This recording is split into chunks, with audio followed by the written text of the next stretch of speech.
Hi, everyone. Welcome to the Black Financial Channel. This is Lawrence Watkins. I am one of the co-founders of the Black Financial Channel, also the Chief Operating Officer of the Black Business School. And today, our very special guest is Shirley McAlpine. Shirley is the CEO of Shirley McAlpine and Associates.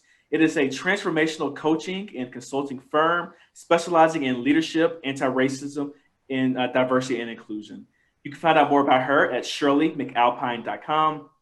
Shirley, Shirley, McAlpine, McAlpine.com. And today we talk about a lot of things. Actually, we talk about what's going on in the world. And we can also talk about what's going on with her business development. So, Shirley, how are you doing today? I'm doing really well, thank you. And I'm looking forward to our conversation today. So thanks for having me on your show. Yeah, I'm definitely looking forward to it as well. So, for the audience, can you tell them a little bit more about Shirley McAlpine and Associates and how you've gotten to this point in your career? Yes, sure. So first, as you can hear, I'm from the UK. And so I started my business way back over 20 years ago doing consulting and coaching in London. And then in the last 8 years, I've been running my business in the US. And I specialize in leadership development and executive coaching, and as well as a focus on anti-racism, diversity and inclusion. And I've been doing that. So I kind of was working in that field before I decided to set up my own entity 20 plus years ago, like 22 years ago, and have just been building it on from there. And I work with a wide range of organizations, from large corporate like BP or L'Oreal to small, not-for-profits or foundations, and then smaller organizations, and I have a number of passion projects. So it's for years it's been a more traditional coaching consulting business, and then last year, lucky for me, in January 2020, I launched an online training business where I focused around developing a program called Execute Your Dream, which is aimed at women, and particular focus on Black women, on how do you develop the life that you really want. And so I launched that in January, which meant that I was ready for delivering an online training. So that started to influence the other work that I went on to do around anti-racism and so on in 2020. So we're living, in very interesting times. And I was going to start about, I usually start about a person's business and going deeper on that side. But let's start on the flip side in terms of current events, in terms of what's going on. So can you talk about why diversity and inclusion work is important, and how is it playing out currently with what's going on with COVID mixed with Black Lives Matter and all of these social unrest going on in the United States? Yeah, well, I've been working on D&I, diversity inclusion, or diversity, equity and inclusion for as long as I've been in career. I wanted to say from the beginning of my career, like at the age of 18, I did an internship at the Cabinet Office in the UK, and it was in the Equality Unit. And that's where I discovered that you could, understood about fairness and the lack thereof, if you like, around race and gender and all of those things before. But at 18, I discovered that you could work in that and the type of work that you could do. And so when I started to do work, it was always been a thread running through my work. And I held roles in organizations, responsibility for equity in organizations. So when I started to set up my business, it was important that was a key aspect of the work that I do. And it's important because even 20 years on, I'm still having the same conversations with organizations about how do you transform the cultures such that, number one, you start to have a much more diverse workforce. Number two, they get access to the same levels of opportunities for progression and fulfilling their potential. And three, that the culture is one that's welcoming, and that people get to express themselves and be who they are in those organizations. And so I'm still doing the similar work that I was doing 20 years ago. And that's what's so disappointing in some respects. And in fact, the anti-racism work that I'm now doing is after a spell. Like, I took a spell where I wasn't offering that as a service. I needed to take a break from it. And then last year with what happened with George Floyd's murder, I really felt compelled that I have to get back in the ring with being more direct in doing the anti-racism work with organizations and individuals, because it just felt even more urgent than it's ever felt before. Like I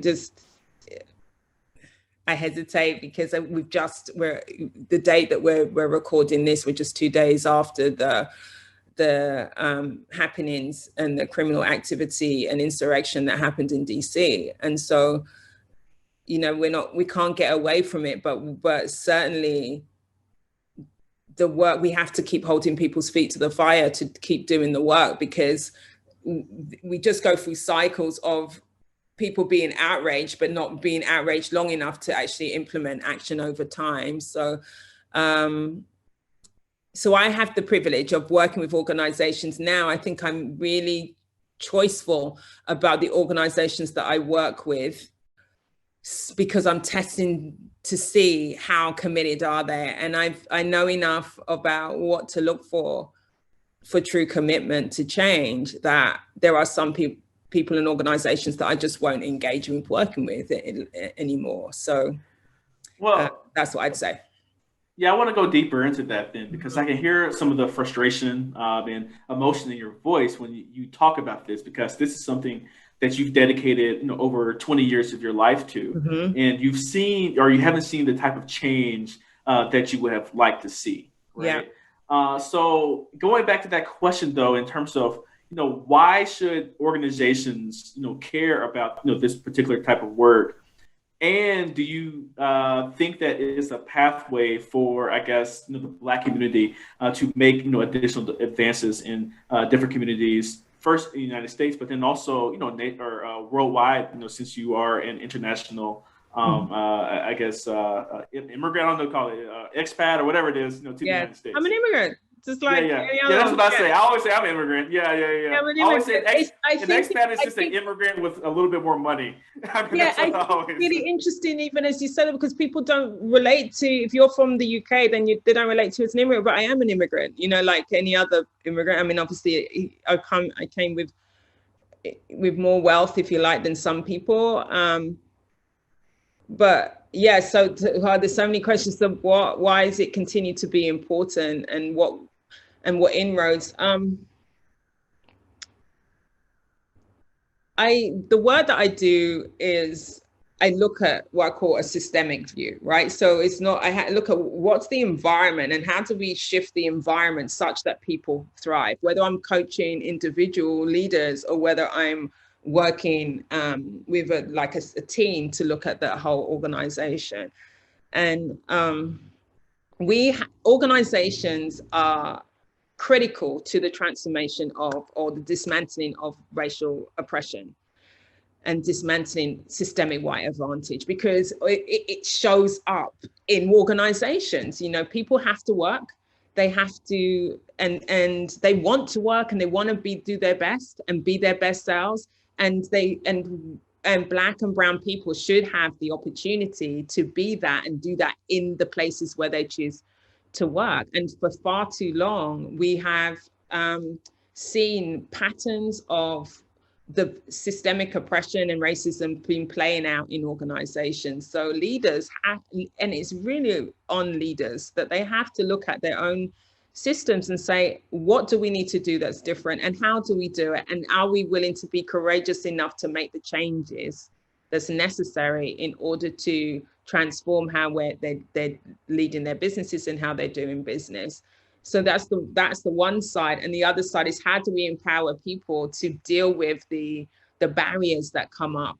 So how do we empower Black people and brown people to deal with the barriers that they inevitably face when they are working in the various organizations? So part of the work with the program that I designed, Execute Your Dream, came out of also having coached a number of senior Black women, and irrespective of where, you know, what organization they're in, I was seeing the patterns of their experience as Black leaders. And And so it's like, so there's, how do we come at it in two ways? One is working with the system to transform the system, but I got more interested as well in how do I support and empower individuals to deal with the barriers and the obstacles that we just keep facing in organizations. And I can tell you, it's really, as I said, I've worked with so many different types of organizations with women in them, and they are facing very similar barriers. And so it's not about, so that tells me it's not the organization, it's about the system that's at play, the system of oppression that's at play. Well, let's talk about the system of inequality within the workplace, and then I also want to talk about the incentives for the leaders to actually make change. Right. So, let's get more specific. What are some of the key things that you see happen in the workplace? And I'm sure many people who are watching this are experiencing those things. But specifically, what are you seeing as, I guess, barriers and the effects of the system, for Black and Brown employees? And then, we'll start with that. Yeah, so some examples are, well, one is people don't actually get access to the roles. Oftentimes recruitment processes are informal in organizations, even if they go out to adverts, they'll have an informal process that's running internally. So then it's based on who people know. So that's a barrier. Then if you get into the organization, having to spend more time in a level before you get promotion, not getting access to projects which give you high visibility, which is what you need in order to be seen, in order to be to get other opportunities, not being mentored or sponsored inside of the organizations. And in order to get to the next level, you need sponsorship. Because the decisions that are being made about whether someone gets promoted, you're never in those rooms. So you have to have the relationships with the people who are the decision makers. Comments that are on performance reviews. So for organizations that do performance management, there are some common phrases that are used for people of color in those, or women in those, which then limit what's possible. People not getting the bonuses. If there's a bonus system, they're not getting equity in bonuses, equity in pay. So there's you can see when you are starting off. And the other thing is, are people set up to win in the roles that they take on? So where you might have mentoring is so important. So when you arrive in an organization and you're given a role, is someone there supporting you and to help you understand and navigate the system in a way that happens more, I want to say more organically for people, for people who are in the predominantly white spaces. So when you start a role and then you have all these obstacles, then what starts to happen is, one is that you have to work so hard to navigate the obstacles as well as deliver your role, because you don't get to not perform. In fact, you have to often outperform in order to get to the next stage. But you've also got to use your energy to navigate the obstacles. And sometimes people aren't even aware of just how many obstacles there are, or can they read when it's happening, and it's exhausting. So that's a number of them that are the things that we're constantly having to support. And the other thing, I want to say another thing that can happen is the microaggressions that people then deal with every single day is debilitating. And so when you think about the barriers, the systemic barriers that I've described, plus the microaggressions, plus they then have to deliver their work, they're already at an unfair advantage inside of the system. So it's a lot. And when I'm working with organizations who are committed, then it's like, let's look at what are the barriers that exist in your organization and how do we start to dismantle them. Let's look at the microaggressions that exist. And how do you address that? How do you start to deal with that? So there's a lot, and it takes time, but we have to deal with it on both sides. We have to empower Black and Brown communities with navigating it and taking care of themselves in those systems, and we have to support systems with transforming what they need to be doing. Well, let's talk about those systems of transforming. I guess that's my next question Mm-hmm. is the incentives for leaders. Because I was over here just looking at I thought this was true, but the Dow Jones Industrial Average is the highest it's ever been in the history of the Dow Jones, right? Even though we're going through all this strife and Mm-hmm. turmoil, the big companies that would be definitely implementing this type of work, they're thriving more than ever, right? And they're thriving a lot of times, especially in the tech sector, without very many Black employees. And Yeah. then many of the Black employees feel marginalized. And I know it goes beyond tech and finance, but those have been Sure. some of the main drivers of the economy. So, what if that's true? If they have been, I guess, performing very well, at Mm-hmm. least from a financial perspective, without really going to diversity and inclusion and including Black folk and other types of people Mm-hmm. and women, that type of thing. What incentives do leaders have to change what they've been doing for the last however many years? Yeah, so that's a really good question. I think a number of things. One is that research has been done on when you've got an effective diverse team that's working well, diversity, and that's why the inclusion piece is working well together. They produce bigger and better results for businesses. So there is a direct business incentive that, because we know that businesses are interested in the bottom line and innovation, and as well as profit. So it does lead to that. But the other side, and I think one of the things that I'm starting to see in organization is the generational difference. That there is a push from the younger employees in systems that are saying this is unacceptable. I don't want to work in a system that perpetuates this.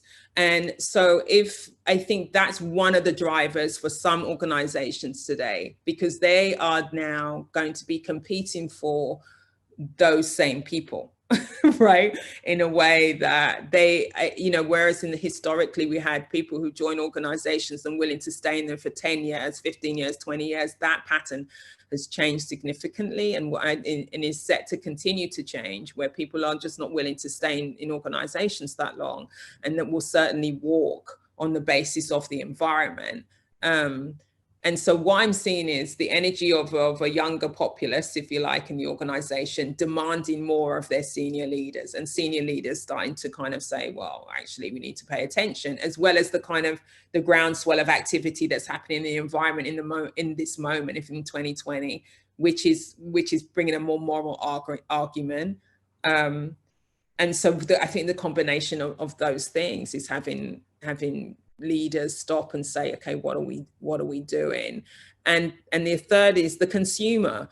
We've seen a shift in that, where certainly Black and brown communities are starting to begin to understand more fully what is the power of our dollar and where we put our money. And I think that it's the biggest shift that I've seen last year in that. I think that's going to continue to grow. We need to do that as Black communities. We need to be much more diligent about where we spend and what we do.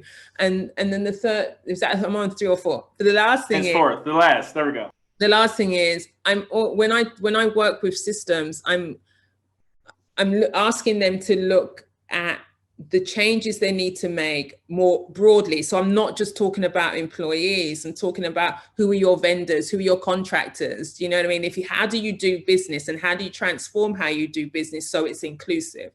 And yes, it's not just about employees. Yeah, and that was my very next question. So let's like transition to that a little bit more, because we talk about Black people coping within these particular systems as employees. And I think, to a large degree, we've come to accept that is the way things have to be, or a lot of people have just come to accept that. I know we work with a lot of individuals who say, yeah, I would like to leave my corporate job, but the pay is so good that I don't really want to take that risk. But what I'm going to do is invest in my child so they have better and more opportunities than I had at age 22 or 25 or whatever it might be. But I want to know, I guess, what you think about, I guess, Black people getting out of the system, I guess, like you did, right? I got out of the system, yes. Yeah. You consult on the system, but it's your thing that you're consulting on. Yeah. But then also, once they're out, what is the role for diversity, equity, and inclusion, and how could they still benefit from just the different things going on in the sphere? Yeah. So I think that there's so much. Now we know there's no shortage of Black talent, because that in all of this DEI conversation, it's not through lack of talent and Black talent that's out there. It's that the organizations aren't harnessing that Black talent, and then when they have them in the organization, they're really not allowing them to thrive. And so in the end, people get annoyed. It gets exasperated and they leave. So if you see the other pattern you see in organizations is when they do have Black talent, they get to a certain level and then you'll see some attrition. And so it'll start to bleed because they get to a level and they're like, oh, it's still bad up here. So even when I get to a senior level, it's still awful. And so some people leave and they set up their own businesses. I think until organizations start to transform, you'll continue to see the attrition, because it becomes too much. And I actually feel like even though I did that, I had the same, I was done. So I did that 20 plus years ago. Not everyone is cut out to be an entrepreneur or wants to be an entrepreneur. And there are some people who are leaving their businesses, leaving their organizations to set up businesses and are not making a good enough living out of their businesses. And there are others who are setting up the business and are absolutely nailing it and absolutely thriving. And I think one of the ways that Black communities are going to build wealth is through entrepreneurship. I mean, and then we can, as Black people build their own businesses, then they will more likely employ Black people. And so I think that's an important aspect of building wealth in Black communities. But I actually feel like we need to make sure that organizations transform so it allows people to make a choice, not from feeling desperate, but really feeling like I am an entrepreneur at heart. I need to go and set up my business, but not versus I have to set up my business because this is untenable for me. And so I'd like to see a world where we get closer to both of those things. But in the meantime, if someone needs to leave, I'd like to make sure that when people do leave, that they are set up to win in their own entities. Does that answer your question? I can't remember if I went on. No. I mean, I think you did answer, that. I think it's one thing. And then also supplier diversity and other types of things. Yeah. You can still benefit from the diversity and inclusion work, once you do decide to go on your own. Yeah, exactly. And the other thing I want to say, though, about DEI in organizations, which I see, and I think we need to pay attention, and how you can start to see whether someone's serious, an organization is serious. Many people have DEI roles, chief diversity and inclusion officers, and so on. But one thing we need to check is how do they have a team? How much money how big is their budget? What's the strategy? How many people in the team in relation to the size of the organization? Is it funded as a business unit, just like any other business unit?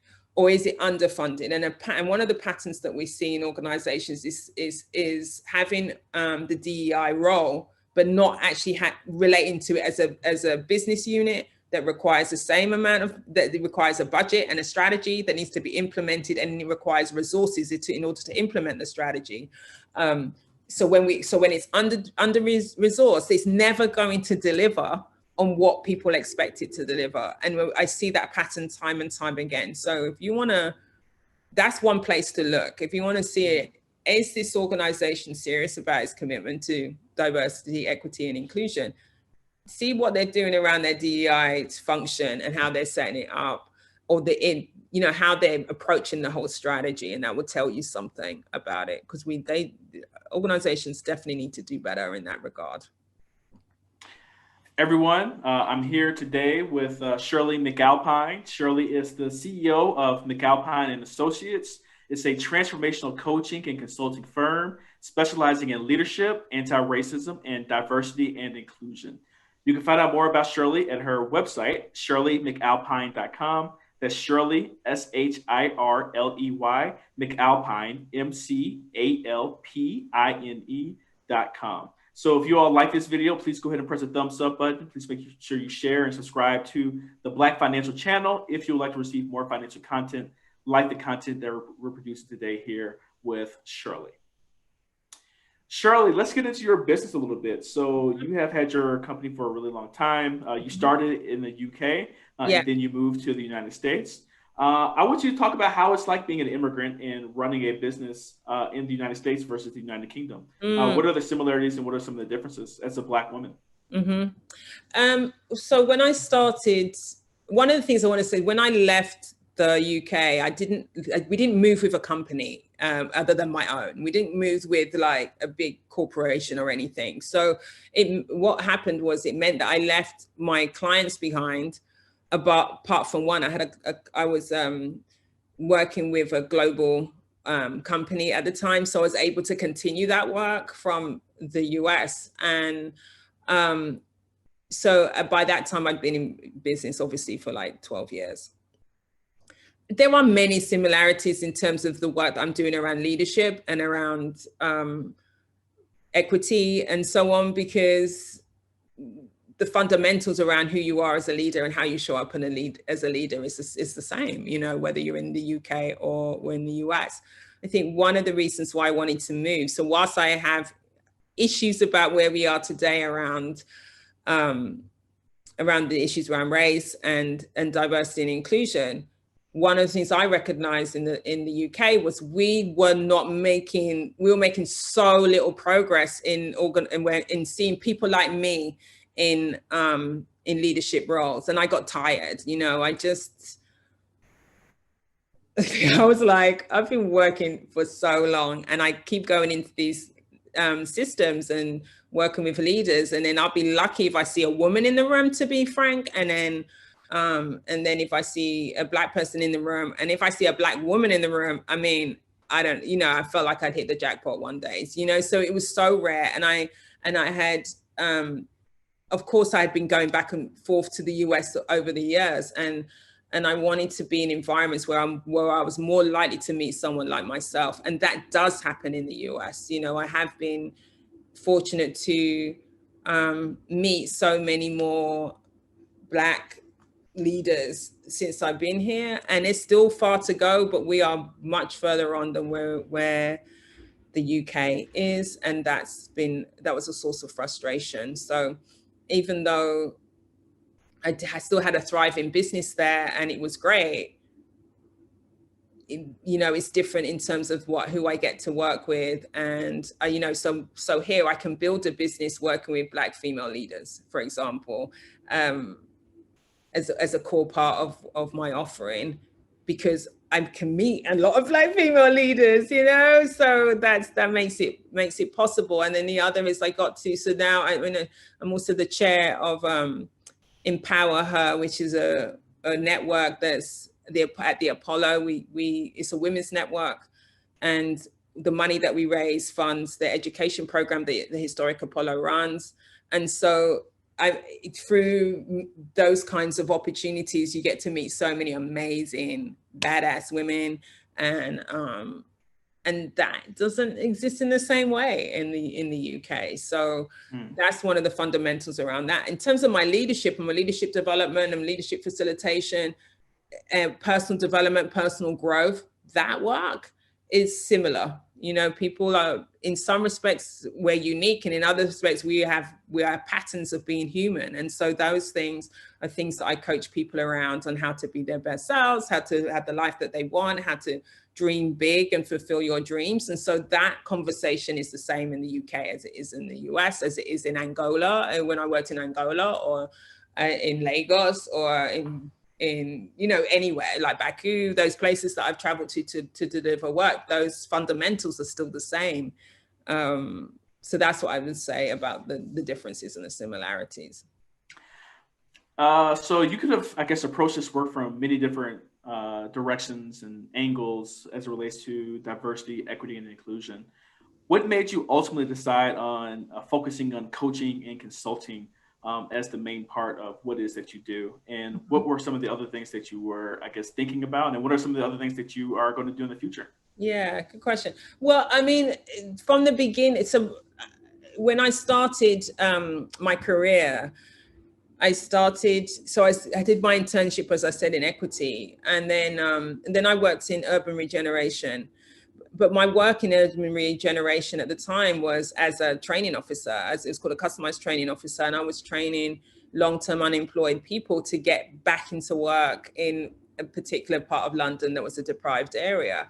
And so I started my career in training and development, and then I just kind of built on from there. I went to work in the National Health Service as a training and development manager, and then kind of continued from there. So so it meant, and it was a natural progression to set up a business in coaching and consulting, because that's what I was doing. That's where my skill set was. And I have gone on, done other things. I did a film called Birthwise with a like a partner that I had for that business, which was a complete deviation, which is still sold to this day on Amazon, which is a DVD, a prenatal childbirth DVD, 5-star rated. It was a fun project, but it was always running alongside my existing business. I'd never felt that I was going to kind of steer away from that. And then the online training part of my business is a natural progression from doing my coaching and consulting. It's like, how do I reach more people through my work? So I started I have a masterclass for white allies that was launched after George Floyd's murder last year, and called Time to Elevate. And then I have the Execute Your Dream program aimed at women. And so that feels like a natural progression. Now, it doesn't mean there hasn't been times when I have thought about doing something completely different, because I'm very creative. I love to, in my spare time when I have it, I love to kind of sew. I sew like leather bags, and, I'm into fashion and stuff like that. So I have at times thought about, should I start something that's in that creative realm? And then I'm like, it feels too hard, you only do so much, to start all of that. And then that's a whole different world. And then I love what I do. I love the difference I get to make. I think one of the things about coaching is you work with people over a period of time, so you see the results of working together, and it's a real privilege to kind of contribute to people in that way and to see transformation. So I really, really enjoy that. And I don't necessarily feel like I want to leave that behind. Maybe in a few years' time, I might get to kind of, I always think if I start selling leather handbags, it won't be fun anymore. It won't be. So I just keep it as a thing that I do. In terms of building my business out, I think I have very clear approaches on how I work with organizations and how I work with individuals. And I think I'd love to kind of build out the number of associates that work under Shirley McAlpine Associates, and pursuing much larger contracts and stuff like that. So that's really where I'm taking the business. I've been inspired to do more of that with Shirley McAlpine and Associates, and building out my online footprint as well is where the direction of it's going in all the realms that I care about, doing that work. Got you. Perfect.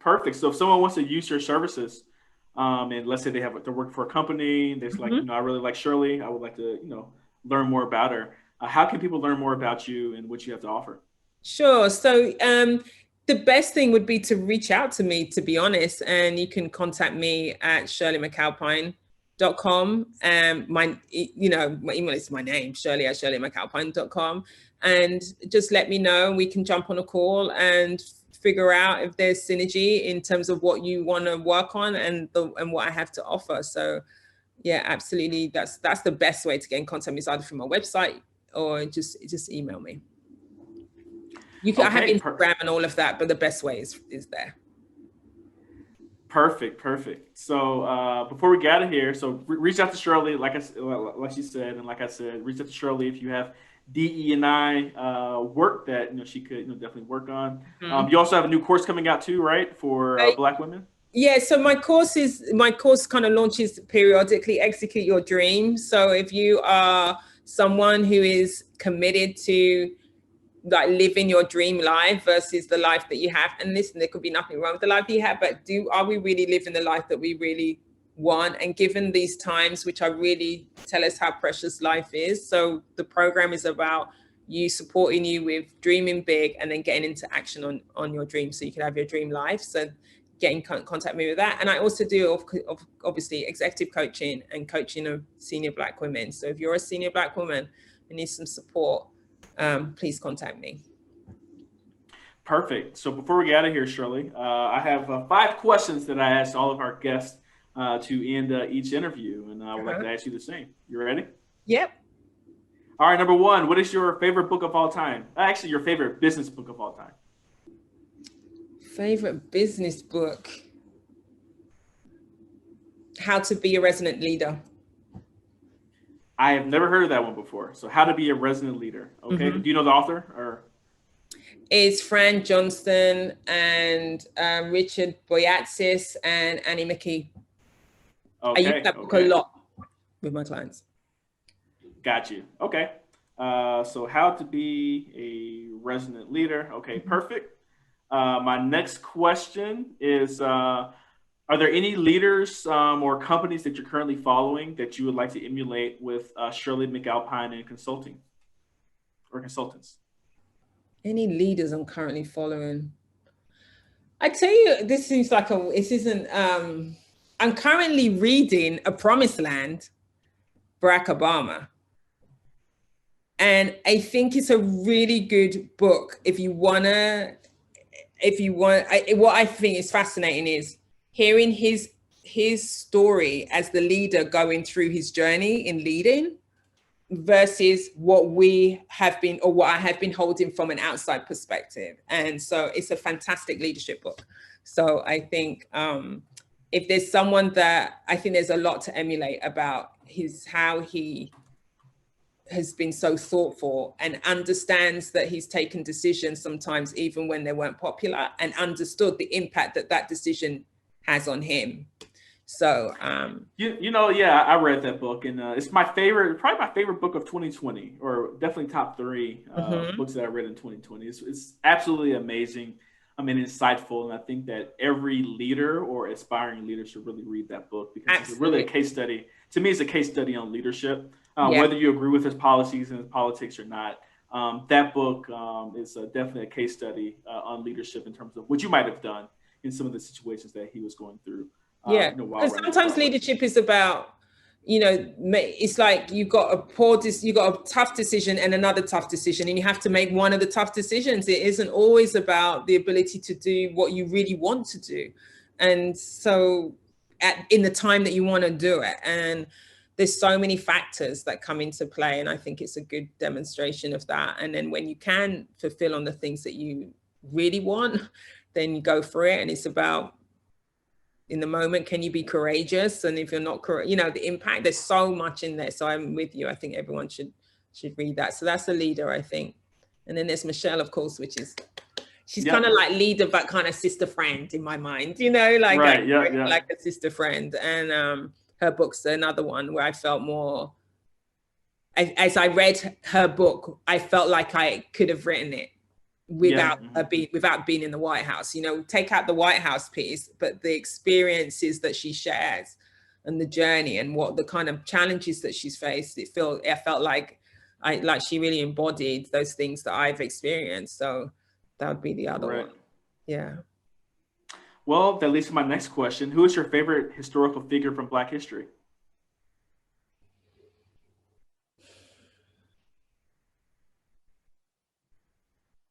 I'm going to say,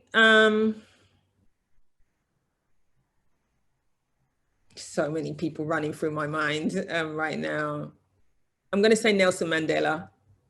Okay. All right. And why is that? I think he had the foresight to know at which points to push, at which points to negotiate, at which points to to stand up and then when to forgive. And even though there were some many decisions near the end, particularly that I think I wouldn't necessarily have aligned with him on some of the things around how he managed, the conversation around AIDS and stuff like that. But he was just a phenomenal human being. And he was also, that was also happening in my lifetime in a way that the Martin Luther King story isn't, for example, or other stories. So I grew up with, in the UK, people stand outside the South African embassy, protesting until he got released. I remember when they released him, I remember watching that on TV. So it's, the history happening in my lifetime in a way that had such a big impression on me. And that he was so forgiving was just phenomenal for a man who spent so many years. And then I've been to Robben Island, so it feels the connection to this historical figure as well. So. Got you. Okay. Yeah, that's a great choice. So Nelson Mandela. Number 4, how many hours of sleep do you get at night? At least 8. If I can get 10, I'm in good shape. That's on the high end. I've never heard anyone say 10. At least 8. 10. Mm-hmm. Yeah. That's the older you get, you can't hack it. Yep. I definitely agree with that. So no, that's awesome. So okay. And my last question is, if you can go back in time and talk to your 20-year-old self, what would you tell her? What would I tell Shirley, the 20-year-old? I'll tell her to trust herself. She's going to do okay. She's going to go to places that you won't even imagine you're going to go to. Got you. Yeah, perfect. I'd say. And be bold, actually. That's the other thing. Be bold. Mm-hmm. Yeah, I'll go back to myself the same. Be a little bit more bold. Be more bold. Yeah. Excellent. Yeah. Shirley, well, thank you so much for your time today. So as a reminder, everyone, I've been talking with Shirley McAlpine. Shirley is the CEO of Shirley McAlpine and Associates, a transformational coaching and consulting firm specializing in leadership, anti-racism, and diversity and inclusion. You can find out more about her company at shirleymcalpine.com. That's shirleymcalpine.com. Before you get out of here, please make sure that you like, share, and subscribe to the Black Financial Channel if you would like to receive more financial content like the content that we produced today here with Shirley. So on behalf of Shirley McAlpine, my name is Lawrence Watkins. You all take care, be blessed, and have a wonderful day. All right, bye-bye. Bye.